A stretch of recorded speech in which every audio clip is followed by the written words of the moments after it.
बिहार विद्यालय परीक्षा समिति की ओर से मंगलवार को जारी मैट्रिक रिजल्ट में किन परीक्षार्थियों को क्यों टॉपर्स की सूची में रखा गया है, ये जानना भी बेहद रोचक है। सिर्फ ज्यादा प्राप्तांक लाने भर से टॉपर नहीं बने, उन्हें भौतिक परीक्षण से भी गुजरना पड़ा कि वह टॉपर कहलाने लायक हैं। बोर्ड ने कुल 90 परीक्षार्थियों को टॉप 10 में रखा है। वहीं टॉप 5 में 21 परीक्षार्थी आए हैं। इसमें शेखुपुरा के मोहम्मद रुमान अशरफ पहले नंबर पर, भोजपुर की नम्रता दूसरे नंबर पर और औरंगाबाद की ज्ञानी अनुपमा तीसरे नंबर पर रही। इस बार 81% छात्र पास किए गए हैं। इनमें टॉप 5 में सबसे ज्यादा जमुई के परीक्षार्थी हैं।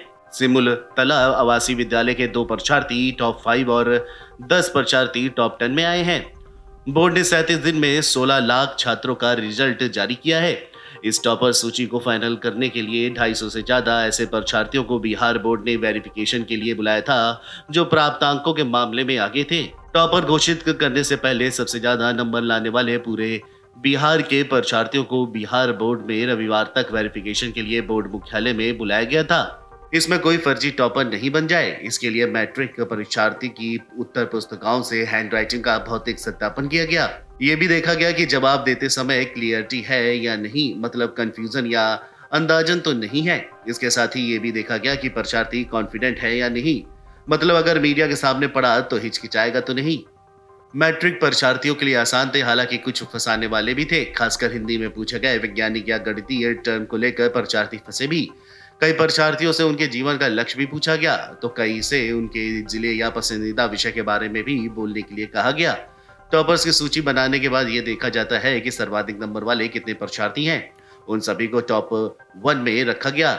उसके बाद जिन सभी का प्राप्तांक हुआ उन्हें सेकंड टॉपर के रूप में घोषित किया गया। इसी तरह बाद वालों की भी सूची इसी तरह तैयार की गई। जब सवाल रिपीट होने लगे तब नोट करना बंद किया गया। सामने आया कि करीब 100 सवाल घुमा फिरा या फिर रैंडम आधार पर पूछे गए थे। मैट्रिक्स में 20 से ज्यादा बच्चे सिमलता आवासीय विद्यालय से आए थे। इनमें से 2-3 को छोड़ बाकी लड़कियां थी। वैसे पूरे वेरिफिकेशन के दौरान लड़कियों की तादाद सबसे ज्यादा थी। मैट्रिक में छात्रों को हर विषय पढ़ना होता है, इसीलिए टॉपर चुनने के लिए भी परीक्षार्थियों से लगभग हर विषय से सवाल पूछे गए। किसी से हिंदी की लाइन को संस्कृत में बदलने को कहा गया तो किसी को अंग्रेजी में। इसी तरह किसी से साइंस का सवाल पूछने के बाद इतिहास से जुड़ी जानकारी पूछ ली गई। अलग सवालों के पीछे परीक्षार्थियों की ओवरऑल जानकारी का पता लगाना था। परीक्षार्थियों ने वेरिफिकेशन के बाद बताया कि वह किसी दबाव में नहीं थे और आसानी से जवाब देकर आए हैं। ज्यादातर लड़कियों ने कहा कि उन्हें सभी सवालों के जवाब आते थे क्योंकि ये कोर्स से ही थे। बिहार बोर्ड ने टॉपर्स घोटाले से बचने के लिए रिजल्ट में टॉपर घोषित करने के पहले परीक्षार्थियों के भौतिक सत्यापन की प्रक्रिया अपनाई है। इसीलिए रिजल्ट की घोषणा से पहले टॉपर्स को बुलाया जाता है। इसीलिए बोर्ड ने वेरिफिकेशन के बगैर टॉपर घोषित करने की परंपरा ही खत्म कर दी। कुछ साल पहले बोर्ड के रिजल्ट के बाद एक इंटर टॉपर के कारण पूरे देश में बिहार बोर्ड की बहुत ज्यादा बेइज्जती हो गई थी, जब उसने विषय का ही नाम गलत बता दिया और स्पेलिंग भी गलत बता रही थी।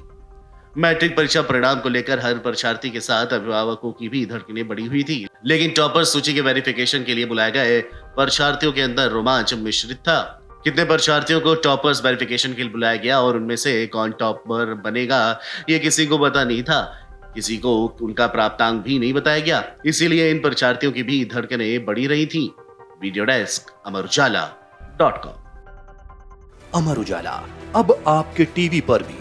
अपने स्मार्ट टीवी पर YouTube पर सर्च करें अमर उजाला, चैनल सब्सक्राइब करें और देखें ताजा खबरें, वो भी HD क्वालिटी में। और हाँ, बेल आइकन दबाना ना भूलें ताकि हर खबर हो आपके घर।